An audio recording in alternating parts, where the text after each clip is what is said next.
Hello student, welcome back to DPSC classes. इस वीडियो में मैं आपको एक टॉपिक करवाने वाला हूं जो कि डेप्रिसिएशन चैप्टर से रिलेटेड है, जिसका नाम है प्रोविजन फॉर डेप्रिसिएशन। देखिए, जो टॉपिक है बच्चों को बहुत ही दिक्कत देता है, क्योंकि जब हम जो डेप्रिसिएशन अकाउंट करते हैं तो उसमें दो टॉपिक होते हैं, एक प्रोविजन और एक विदाउट प्रोविजन। विदाउट प्रोविजन वाला कंसेप्ट तो बच्चों को बढ़िया तरीके से समझ में आ जाता है, बट प्रोविजन वाले कंसेप्ट में थोड़ा सा दिक्कत आती है। तो आज की क्लास में हम इस दिक्कत को समाप्त करेंगे और इस वीडियो को एंड तक जरूर देखना ताकि आपको प्रोविजन का कंसेप्ट पूरा क्लियर हो जाए। ठीक है, तो चलिए स्टार्ट करते हैं आज की क्लास को प्रोविजन फॉर डेप्रिसिएशन के साथ।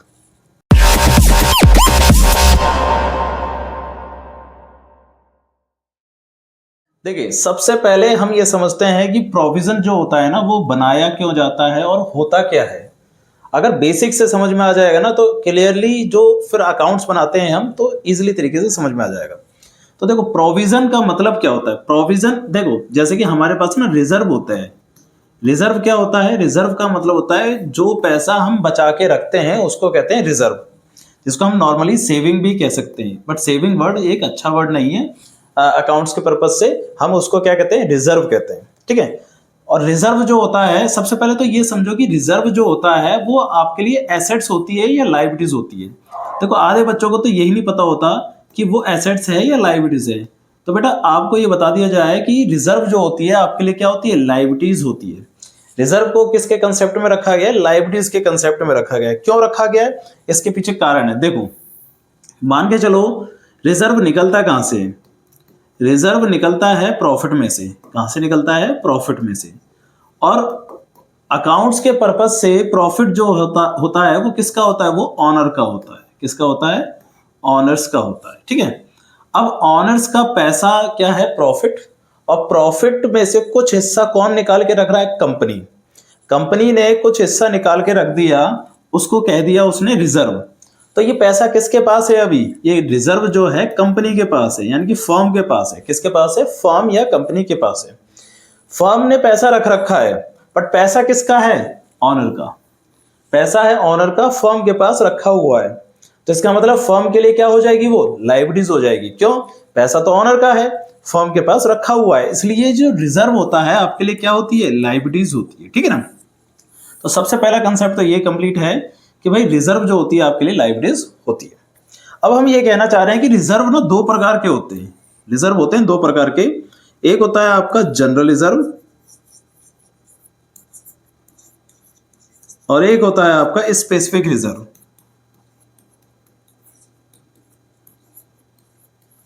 ठीक है, जनरल रिजर्व और स्पेसिफिक रिजर्व। अब ये जनरल रिजर्व क्या होता है? देखो, इसको नॉर्मल भाषा में समझाना चाहूं तो आप ये समझिए कि मान के चलिए आपका जो घर होता है ना, आपके घर में भी आप कुछ सेविंग करते हो। कुछ सेविंग ऐसे करते हो जो कि नॉर्मल होती हैं और कुछ सेविंग ऐसे करते हो जो स्पेसिफिक होती हैं। जैसे कि मान के चलो आपने कुछ सेविंग करी, आपने जैसे कि मान के चलो घर के खर्चे के लिए पैसे बचाए हैं, तो एक्सपेंसेस के लिए पैसे बचाए हैं। ठीक है, एक्सपेंसेस के लिए सेविंग करिए। और कुछ सेविंग ऐसी हो सकती है जैसे एजुकेशन के लिए, हायर एजुकेशन के लिए आपने सेविंग करी है, हायर एजुकेशन के लिए। एजुकेशन कैसी? हायर एजुकेशन के लिए। ठीक है, और कुछ ऐसे भी हो सकते हैं ना, शादियों के लिए हम सेविंग करते हैं। तो मैरिज के लिए भी आपने क्या कर रखा है? सेविंग कर रखी है। बात समझ आ रही है? तो इसमें से जो जनरल और स्पेसिफिक है वो क्या है? देखो, एजुकेशन के लिए और मैरिज के लिए जो आपने सेविंग कर रखी है वो है स्पेसिफिक, क्योंकि जब वो पर्पस आएगा, जब वो काम आएगा, तभी जाके उन पैसों को आप निकालोगे। और एक्सपेंसेस के लिए जो सेविंग कर रखी है वो एक्सपेंसेस का है, जैसे आपने बैंक में पैसे डाल रखे हैं, वो एक्सपेंसेस के लिए हैं। अगर कोई सा भी खर्चा आता है तो वो आप बैंक में से पैसे निकाल के उसमें क्या कर दोगे? पैसों मतलब खर्चे में लगा दोगे। बात समझ आ रही है? और हायर एजुकेशन के लिए और मैरिज के लिए जो पैसे आपने रख रखे हैं, और मान चलो आपके घर में कोई काम आ गया, आपको कुछ सामान लेके आना है, आपको फ्रिज टीवी कुछ लेके आना है और आपके पास पैसे नहीं है, तो इसका मतलब ये नहीं कि आप हायर एजुकेशन और मैरिज वाले में से पैसे निकाल लोगे, नहीं निकालोगे। तो इसका मतलब क्या है कि कुछ ऐसी सेविंग्स होती हैं जो हर खर्चे के लिए होती हैं, और कुछ ऐसी सेविंग होती हैं जो एक पर्टिकुलर खर्चे के लिए होती हैं, जिनको हम कहते हैं स्पेसिफिक रिजर्व। ठीक है। तो जनरल रिजर्व क्या हो गया, जो नॉर्मली आप बनाते हो, नॉर्मली हर खर्चे के लिए पैसे बचा के रख रहे हो, ठीक है।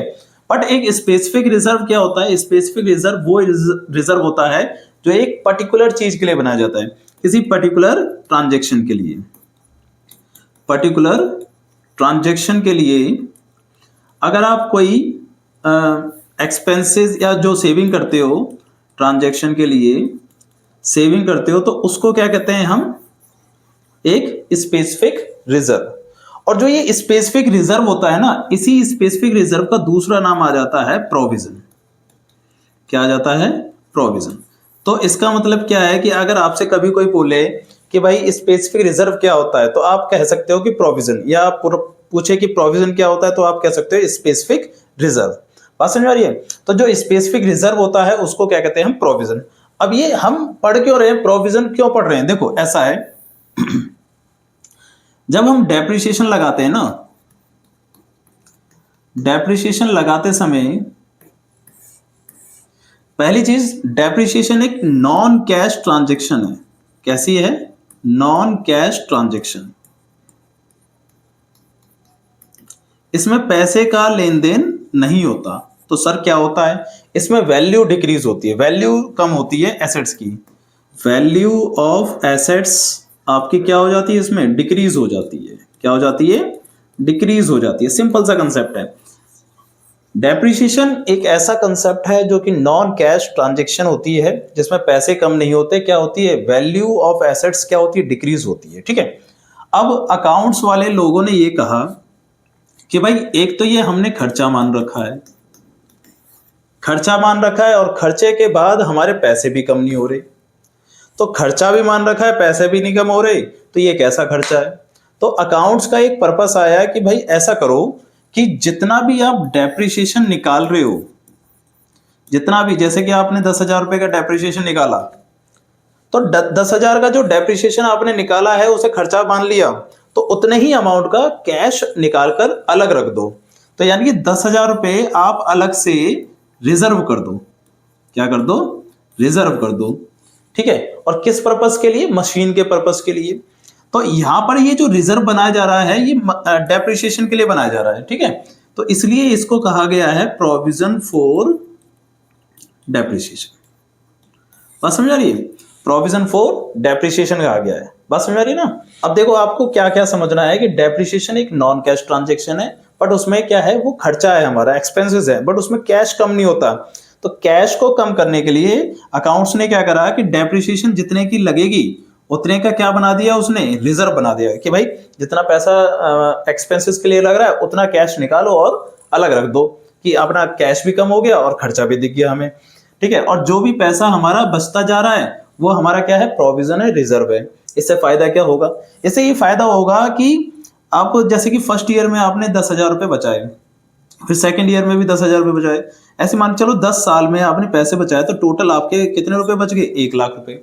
और मान के चलो 10 साल तक वो मशीन चली और वो खुद 1 लाख रुपए की थी, तो होगा क्या कि 10 साल के बाद जब मशीन खराब हो जाएगी तो हमें नई मशीन लेनी पड़ेगी, और नई मशीन के लिए हमारे पास रिजर्व होगा कितने रुपए का, टोटल 1 लाख रुपए का। इससे क्या फायदा हुआ कि हमारे पास पैसा भी आ गया और ज्यादा टेंशन भी नहीं हुई, हमारी फ्लक्चुएशन ज्यादा नहीं हुई। बात समझ आ रही है। तो इसलिए ये कंसेप्ट लाया गया है कि भाई प्रोविजन का कंसेप्ट करो, ठीक है ना। अब ये तो मैंने आपको कंसेप्ट समझा दिया कि भाई प्रोविजन फॉर डेप्रिसिएशन का कंसेप्ट होता क्या है, बट इसका जो अकाउंट्स है वो कैसे बनाया जाए वो देखना जरूरी है, ठीक है ना। अब अकाउंट्स के लिए ना मैं आपको दोनों चीज समझाऊंगा। आप सबसे पहले जनरल एंट्री समझो। जो ट्रांजैक्शन होती है दो प्रकार की होती है, एक विदाउट प्रोविजन होती है, विदाउट प्रोविजन होती है,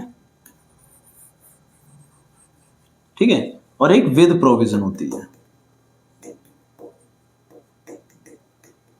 सबसे पहले एंट्री समझाऊंगा और एंट्री के साथ लेजर पोस्टिंग भी मैं आपको इसमें समझाऊंगा। सबसे पहले समझते हैं विदाउट प्रोविजन। विदाउट प्रोविजन कैसे बनता है, देखो सबसे पहली ट्रांजैक्शन होती है परचेज की। विदाउट प्रोविजन आपको पता होगा, अगर नहीं पता तो आप हमारी पहली वीडियो जरूर देखें जिसमें मैंने आपको पूरा कंसेप्ट सही से समझाया है, ठीक है। तो परचेज की एंट्री क्या होती है, machinery account debit to bank, ये होती है एंट्री। ठीक है, दूसरी एंट्री होती है डेप्रिसिएशन की, depreciation account debit to machinery. जितने का भी अमाउंट आएगा वो। अब इसका लेजर पोस्टिंग कहाँ कहाँ होता था? लेजर पोस्टिंग एक ही जगह होता था, क्योंकि हम एक मशीनरी अकाउंट ही मेंटेन करते थे। एक जगह मशीनरी अकाउंट डेबिट हो रहा है, एक जगह मशीनरी अकाउंट क्रेडिट हो रहा है। मतलब इसका कंसेप्ट क्या होता था, जब हम मशीनरी अकाउंट बनाते थे तो होता क्या था कि एक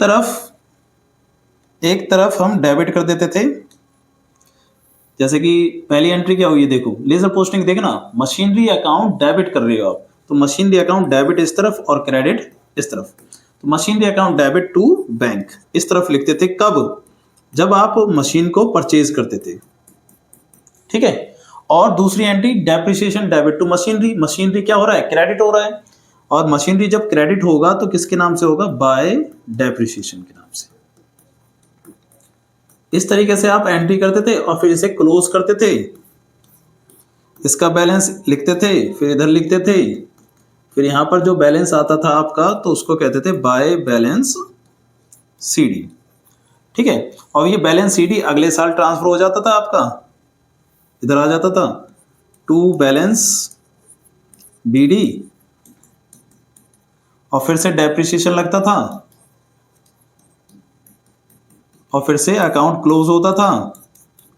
यही प्रोसेस हर साल आपका इसमें चलता रहता था। तो ये कंसेप्ट था सिंपल, ये आ गया बैलेंस सीडी, इस तरीके से चलता रहता है। ठीक है, एक चीज और बता दूं मैं आपको कि जो मशीन है हमारी एसेट्स है।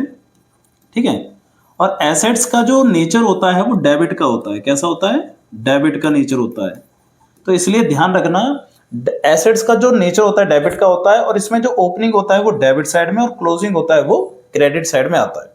और प्रोविजन क्या है हमारे लिए? लायबिलिटीज, उसका उल्टा हो जाएगा। लायबिलिटीज का जो नेचर होता है, लायबिलिटीज का जो नेचर होता है वो होता है क्रेडिट का। कैसा होता है? क्रेडिट का। तो इसका मतलब ओपनिंग जो है उसका क्रेडिट साइड में आएगा, ओपनिंग क्रेडिट साइड में। ठीक है, और क्लोजिंग किस में आएगा? उसका डेबिट साइड में आएगा।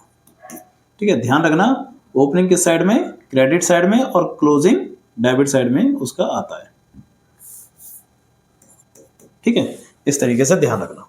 अब मैं आपको समझाता हूं कि प्रोविजन के साथ एंट्री कैसे की जाती है। ये तो हो गया नॉर्मल, जब आपने विदाउट प्रोविजन बनाया तो सिंपल सा कंसेप्ट हो गया। ठीक है, अब दूसरा कंसेप्ट समझते हैं जिसमें आप विद प्रोविजन एंट्री करोगे। ठीक है, अब देखिए विद प्रोविजन में बहुत ध्यान से समझना है आपको कि कैसे करना है। तो विद प्रोविजन में आप क्या करोगे कि पहली एंट्री होगी परचेज की।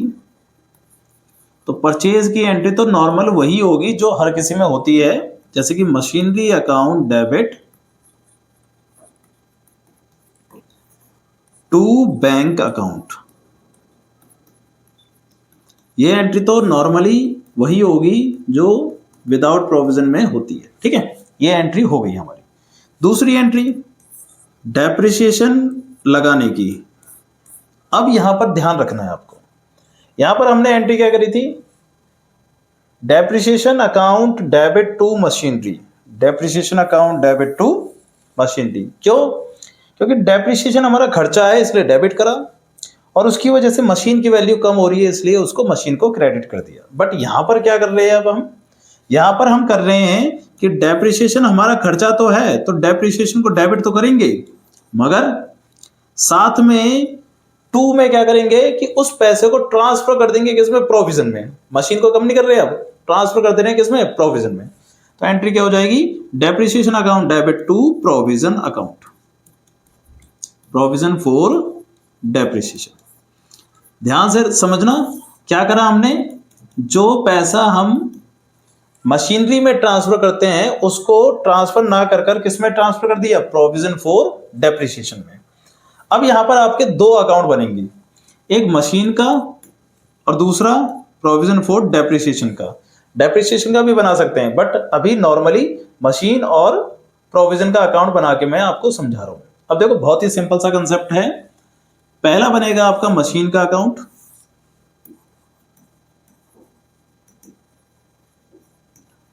क्या क्या करना है आपको समझना ध्यान से। सबसे पहले देखो मशीनरी कहां कहां इफेक्ट कर रहा है, सिर्फ एक जगह पर, वो भी खरीदते वक्त।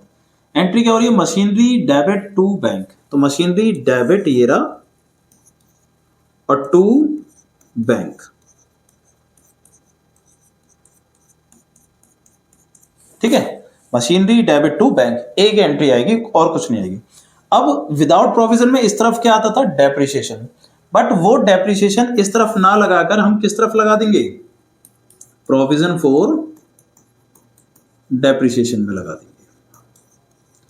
मतलब आपको बस इतना ध्यान रखना है कि जो एंट्री आप इधर करते थे वो अब एंट्री उठाकर किस तरफ कर रहे हो, इस तरफ कर रहे हो, तो यहां पे लिख देंगे बाय डेप्रिसिएशन। बस कहानी हो गई खत्म। करना क्या था, जो एंट्री आप एक ही अकाउंट में करते थे अब आपको दो अकाउंट में करनी है। तो करना क्या है कि मशीनरी जब खरीदते हैं तो इस तरफ एंट्री होती है, और जो डेप्रिसिएशन की एंट्री होती है वो अब आप यहां ना करते हुए कहां करोगे, प्रोविजन फॉर डेप्रिसिएशन में क्रेडिट कर दोगे। बात समझ आ रही है। अब होगा क्या, इसको क्लोज करोगे, इसका जो अमाउंट होगा इस तरफ लिख दिया जाएगा, और इसमें माइनस करने के लिए तो कुछ भी नहीं है, जो अमाउंट यहीं आएगा वहां यहीं पर लिख दिया जाएगा, यहीं पर सीधा सीधा क्या आ जाएगा, बाय बैलेंस सीडी, ठीक है। अब ऐसे इसके साथ भी होगा कि यहां पर जो अमाउंट आएगा उसको नोट करेंगे, फिर यहां पर माइनस करने के लिए कुछ नहीं है तो यही अमाउंट यहां पर आ जाएगा और इसे लिखा जाएगा टू बैलेंस सीडी। अब ये चीज ध्यान रखना, इस तरफ का मशीन का बैलेंस तो इस तरफ आया है और लाइब्रेरीज का बैलेंस इस तरफ आएगा, ठीक है। अब क्या होगा, अगले साल की बात, अगले साल में ये जो बैलेंस सीडी है इधर आ जाता है तो टू बैलेंस बीडी हो जाएगा इसी अमाउंट से, और फिर से अमाउंट क्लोज होगा और यहां पर क्लोज करके क्या आ जाएगा, बाय बैलेंस सीडी। मतलब ये ऐसे ही चलता रहेगा मशीनरी अकाउंट में। मशीनरी अकाउंट बनाते समय प्रोविजन के अंदर मशीनरी अकाउंट में कोई इफेक्ट नहीं होता डेप्रिसिएशन का, ठीक है ना। तो जैसा अमाउंट होता है वैसे ही वो चलता रहता है, ठीक है। अब ये बैलेंस इधर आएगा बाय बैलेंस बीडी, और यहां पर लगेगा बाय डेप्रिसिएशन, ठीक है। डेप्रिसिएशन लगने के बाद इसको टोटल करेंगे, और टोटल करने के बाद आपके पास जो पैसा आएगा वो यहां लिख दिया जाएगा और लिखा जाएगा टू बैलेंस सीडी। बस एक चीज एक्स्ट्रा करते जानी है कि जो भी डेप्रिसिएशन लगेगा वो अब यहां ना लगते हुए कहां लगेगा, यहां पर लगेगा प्रोविजन में। बस समझ रही है। तो इस तरीके से ये प्रोसेस चलता रहेगा और आपको दो अकाउंट बनाने होते हैं, ठीक है। अगली वीडियो में मैं आपको इसका एक अकाउंट्स बना के दिखाऊंगा, एक क्वेश्चन करवाऊंगा जो कि डीके गोयल का क्वेश्चन नंबर 17 होगा, ठीक है। तो इस वीडियो को आप सही से समझें और प्रोविजन को सही से समझें, और कोई भी डाउट होगा, कोई भी दिक्कत है तो आप जरूर पूछें मेरे से, ठीक है। तो चलिए मिलते हैं अगली वीडियो में अगले क्वेश्चन के साथ।